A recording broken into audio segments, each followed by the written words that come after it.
I wasn't planning on filming today quite at all. But I'm going on a trip, and I kind of just felt instinctually like I wanted to film. So I figured, why not? If I have the instinct, I'm gonna do it. I'm packing up my bag right now. Come on. Let's go do it.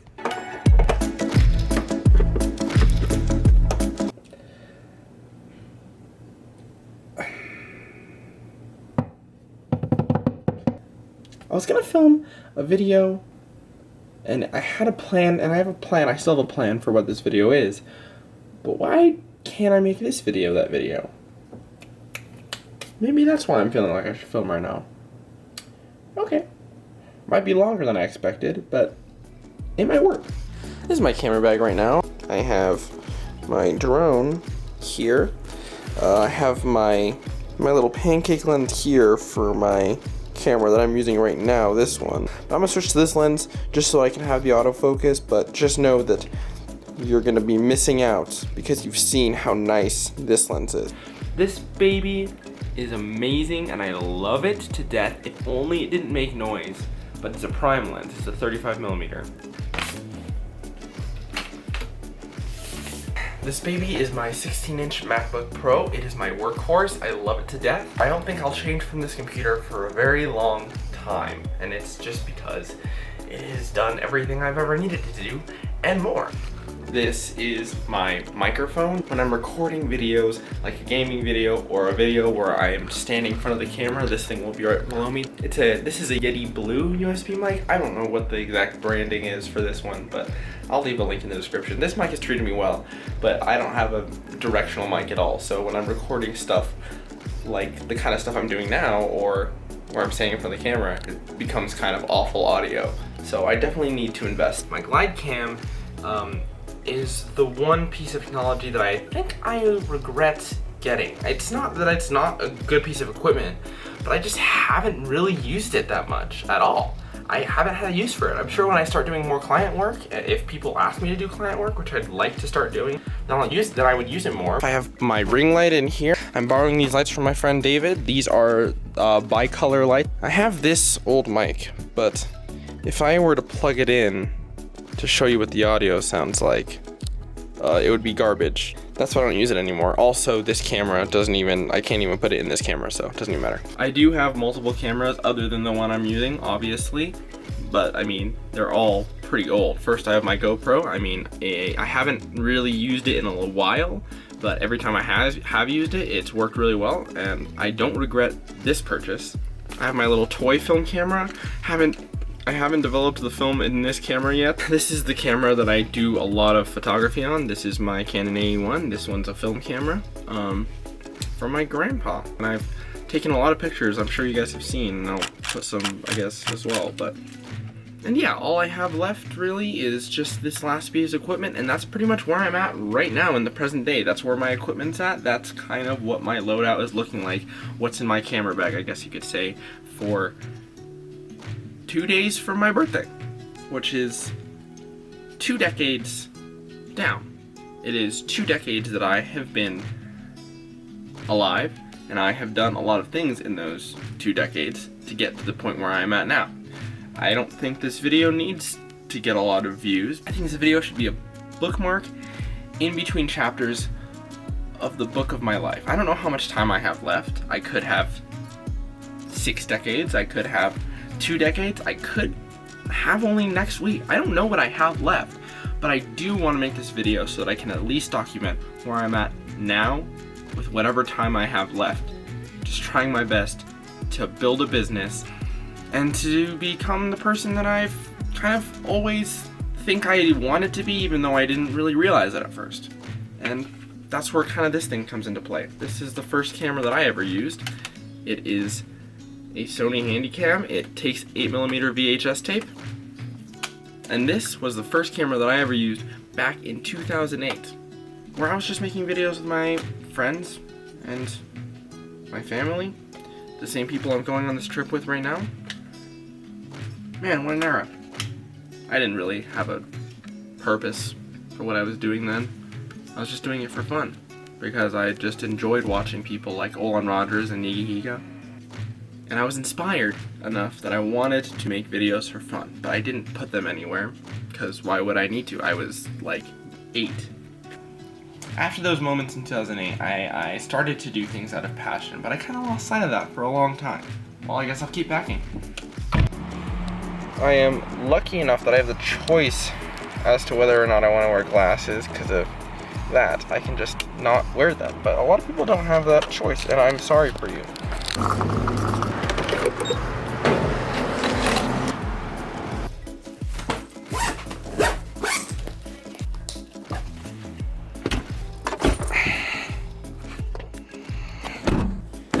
See you later. Alright, before I leave, I want to know all the things that I wanted to know when I thought this was just going to be a talking head video, but now that it's going to be a more vlog style video, then I guess I will just talk about the things I wanted to talk about here before I get out of here. So let's fast forward from 2008 to 2011, when I started my first YouTube channel with my friend Andrew. It was called Map Duo. You can still watch most of the videos that were on that channel. Like I said, there was inspiration from Olan Rogers and Nigi Higa, the 2 YouTubers that I watched the most at that time in my life. And at that point, I had even less equipment than I have now. I wouldn't say at all right now that I have a professional amount of equipment, but back then, I only had my iPod Touch. And that was enough for that point, because I was fueled by something else. I was fueled by passion. I had the passion and the drive behind what I was doing. Even though I wasn't really making the kind of content that really flowed with who I am as a person, I thought I wanted to do skits and comedy because that's what I watched on YouTube. But I began to realize as time passed that wasn't really a passion that I wanted. It was just a passion that was kind of given to me through what I was watching. As the 11-year-old me said, I didn't know what the poop I was doing. Through this time, I did find something important, though. I found skill. My friend Alex taught me Movie Maker. Then I moved on to Premiere later on when I was like 14 or 15, and I started using that as an editing software. I learned about pacing. I learned about lighting. I learned about what made a video too long, what made it boring, what made it short. I learned about all these things in that middle school part of my life, even when I thought that I wasn't really making any progress in my life. The videos were not great, but they had the passion behind them. And from 2011 to 2016, that's what I was going off of. I didn't have that consistency that I wanted to have, but I did have the passion behind them, even though I wasn't posting every week like I wanted to, or twice a week, or 3 times a week, or whatever. I could never find that pacing because I was a middle schooler that was going to school, a hard school. I just couldn't get it right. So that was middle school for me. But I think that there's a lot more that needs to be said about what happened in high school when it comes to my career that I want to talk about that led me to this point where I am now. Because if you just stopped at middle school, you would just have this guy who didn't really understand what he liked doing, but just the fact that he liked doing it. It took high school for me to learn that I actually had a passion for something greater. All right, I think it's time for me to leave.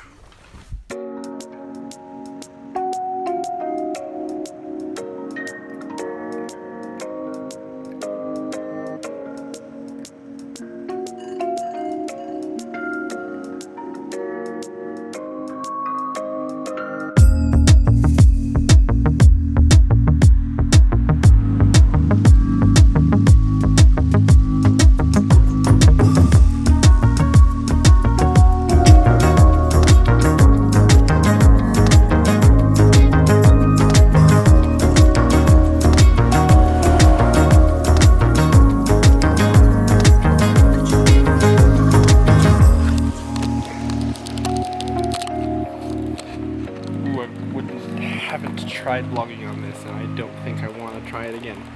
Well, listen, we're here. I don't really have much else to say. It's a really cool place. I'll show you what it's like, and then we'll have a talk.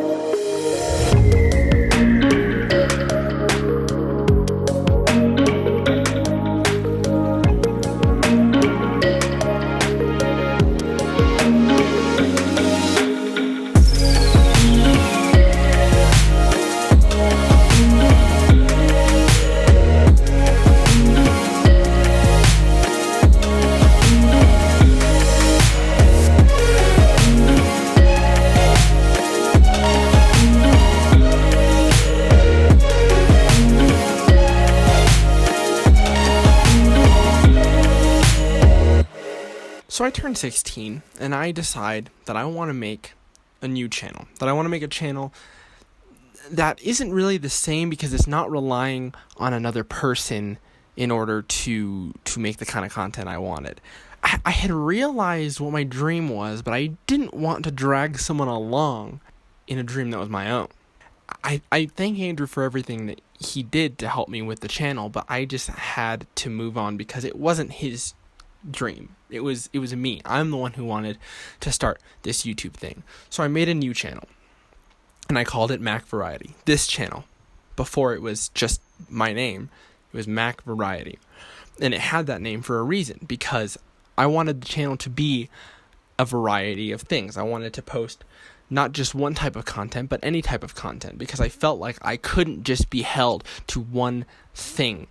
And this is the part of the channel that I still stick to this day. This channel is still that. It's still a variety of things. The problem in 2016 was that I had the formula, but I had lost all the passion. I was trying to post 3 videos a week. I just couldn't stick to that schedule because I had decided that I wanted to get formulaic, and I lost all the passion I had when I first started. So I stuck to that schedule for probably a few months, actually, but just after a while it just sucked me dry, and I just couldn't keep the passion going. I was excited about the stuff I was making, but I wanted every video to be a video I was excited about. I wanted to post a video and say, man, that video was great, and I wanted to do that every single time. I don't think that's a completely fictitious goal.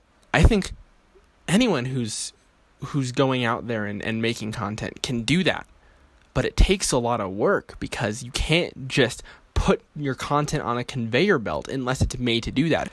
Not only that, but I just saw a bunch of YouTubers succeeding, and I thought I needed to be like them. So I got this YouTuber mindset in all of my videos. I had this upbeat attitude, and I was trying to be appealing. I wanted everyone to watch my videos, so I was trying to have this completely fake attitude to myself, and it just wasn't me.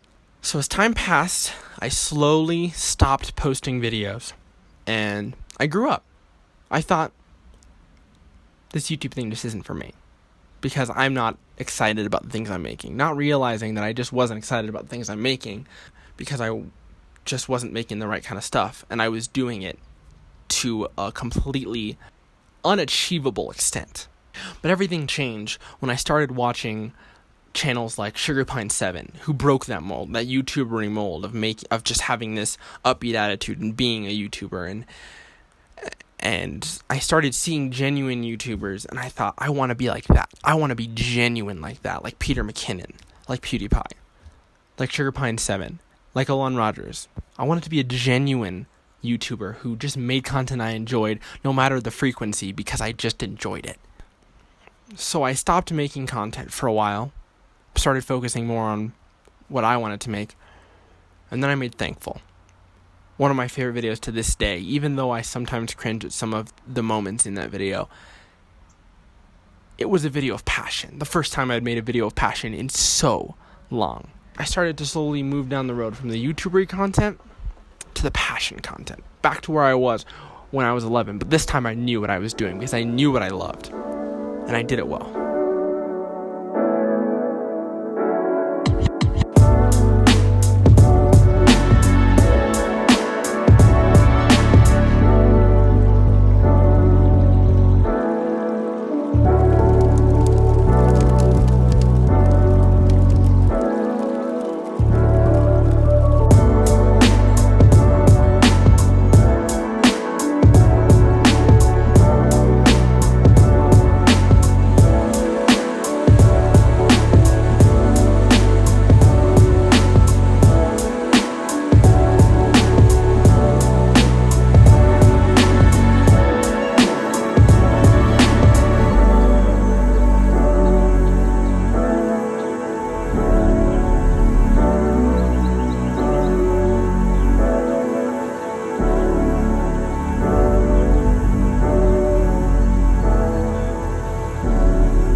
So what was so unique about Thankful?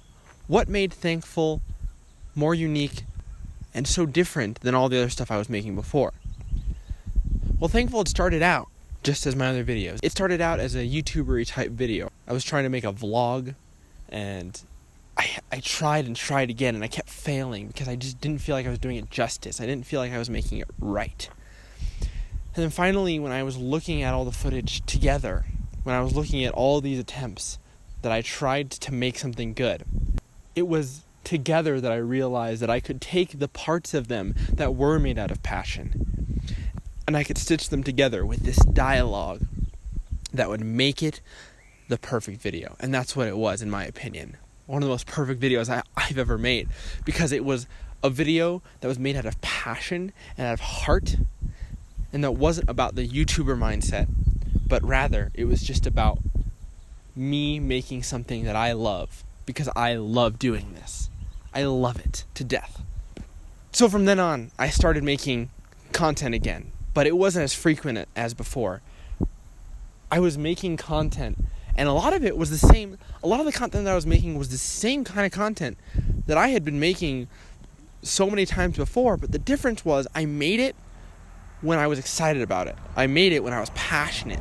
My style also changed and developed, and it grew. I was making content based on people that inspired me, and I was making content that inspired me. So now we're up to the current day. Right now, I'm trying to make videos once a week, but it's not out of trying to push out this YouTuber mindset, but because I'm excited about what I'm making, and I want to motivate myself to make things more often. Not to a point where I'm pressuring myself, but to a point where I'm simply motivating myself to keep pushing and keep going. If I fail at it, like I clearly did the last 2 weeks, that's okay, because it's not about that anymore. It's about the passion. I showed you guys my gear as of right now and where I'm at right now, and I'm happy where I'm at right now, but I want to grow. I want to get a new camera. I want to get an A7 III. I want to get a mic that's not my phone or a USB mic. I want to have my own lighting kit. I want to be able to do freelance work. I want to be able to go out there and make things because I'm passionate about it, because I love it. All right, I'm going to go to bed. Tomorrow, I will officially be 20 years old. And I will see you guys on the flip side, I guess. And I will close out everything with talking about what I see for my future.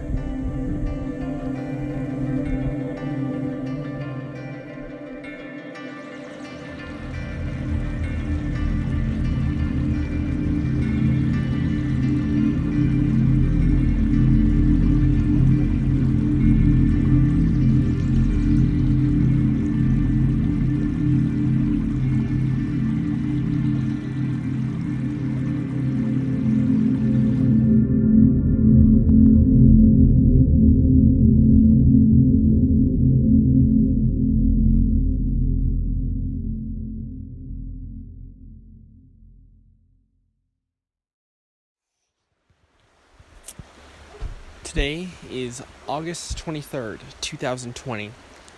Today I am officially 20 years old. We're packing up to leave here in a little while, but before I leave, I want to talk about the last part of this. What is my future going to look like?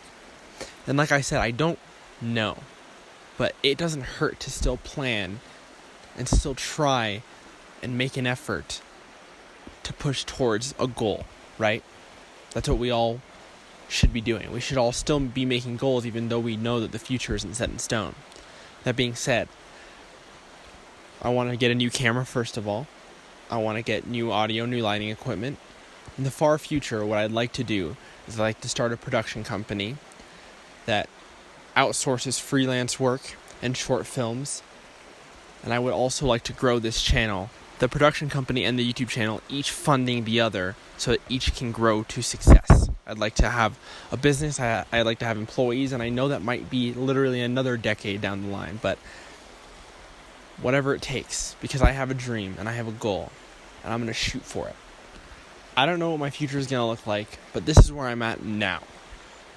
Things may change in life, get crazy. I don't know what my future is going to look like, but I know that my passion will never change. I will always have passion. above everything else. And that passion will remain there whether I'm posting 3 times a week or 3 times a year. And I will see you guys with my eyes, I guess. All this? Yeah. See you later.